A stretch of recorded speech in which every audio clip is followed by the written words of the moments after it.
This is In the News in VOA Special English. Michael Mukasey became America's top law enforcement official last Friday. But this week, a ceremonial swearing-in attended by President Bush took place at the Justice Department. Wednesday's event was the first chance for the new Attorney General to speak publicly with his employees. He talked about their duty to the law and the Constitution, saying, "The result of faithful performance of our duty is justice." The retired federal judge from New York takes over a struggling department that critics say has become too political. Several top officials have resigned, and delays in replacing them have only added to the criticisms. On Thursday, President Bush announced 5 nominees for leadership positions at the Justice Department. Among them is Mark Phillip, a federal judge in Chicago. The President nominated him for Senate confirmation as Deputy Attorney General. Several other positions also need to be filled.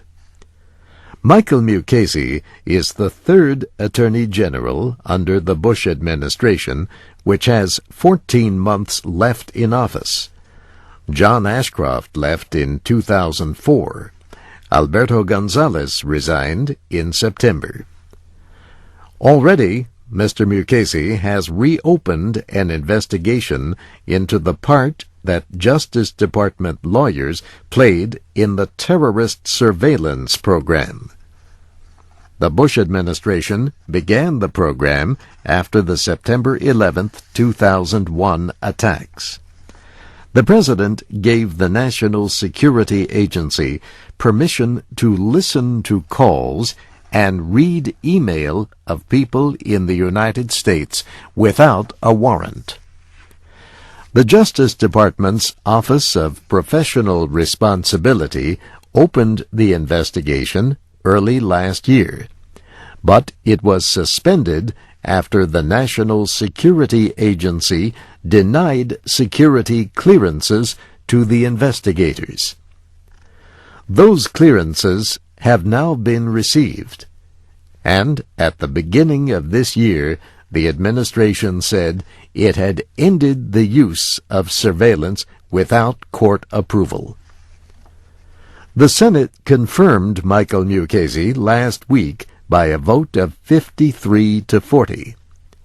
The American Civil Liberties Union noted it was the narrowest vote to confirm an Attorney General in half a century.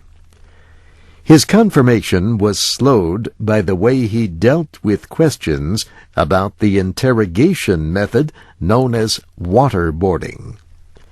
During hearings last month, he said answering questions about it might risk the careers or freedom of those who might be using it. The United States military has banned the practice, which creates a sense of drowning. But human rights groups say the Central Intelligence Agency has used it on terrorism suspects in recent years. Mr. Mukasey deplored waterboarding and said torture violates the Constitution. But he told lawmakers that he could not say whether waterboarding is torture. He said he did not have enough information because he was still a private citizen. And that's In the News in VOA Special English, written by Brianna Blake. I'm Steve Ember.